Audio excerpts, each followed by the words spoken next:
தமிழ்நாடு உலகளாவிய சுற்றுலா மாநாடு 2026 இன்று தொடங்கி வைக்கிறார் முதலமைச்சர் மு.க.ஸ்டாலின். மாமல்லபுரத்தில் இன்றும் நாளையும் நடைபெறுகிறது.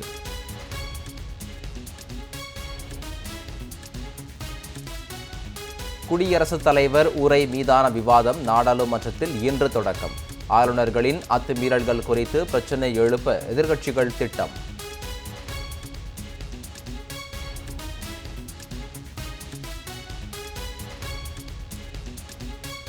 பாஜக ஆளும் மாநிலங்களில்தான் சட்டம் ஒழுங்கு சீர்குலைந்து பட்டியலின மக்களுக்கு எதிரான கொடுமைகள் அதிகம்.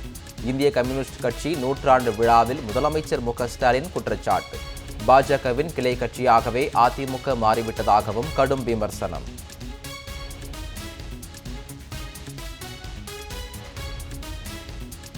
ஒன்றிய அரசின் நிதிநிலை அறிக்கை மிகப்பெரிய ஏமாற்றம் அளிக்கிறது.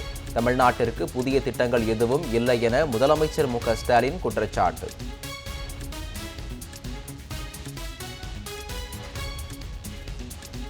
கேரளா இந்திய வரைபடத்தில் இருப்பதையே ஒன்றிய அரசு மறந்துவிட்டது.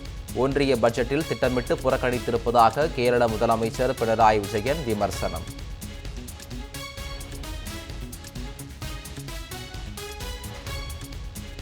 பட்ஜெட்டிலும் தமிழ்நாட்டை வஞ்சித்த ஒன்றிய பாஜக அரசு. முக்கிய திட்டங்களுக்கு நிதி ஒதுக்கப்படவில்லை என்று அரசியல் கட்சியினர் விமர்சனம்.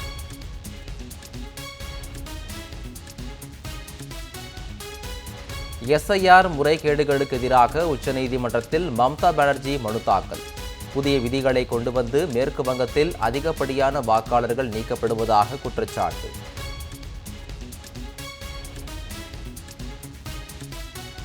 விருதுநகரில் வரும் 7ஆம் தேதி நடைபெறுகிறது திமுக இளைஞரணி தென்மண்டல நிர்வாகிகள் சந்திப்பு மாநாடு.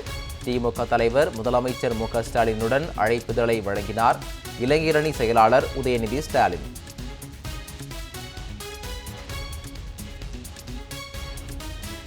சென்னை மெரினா கடற்கரையில் களை கட்டிய கலை விழா.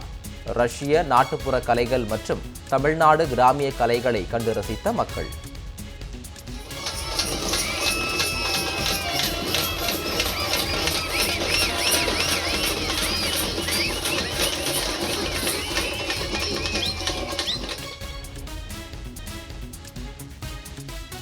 வயதுக்குட்பட்டோருக்கான உலகக்கோப்பை ஒருநாள் போட்டி தொடர்.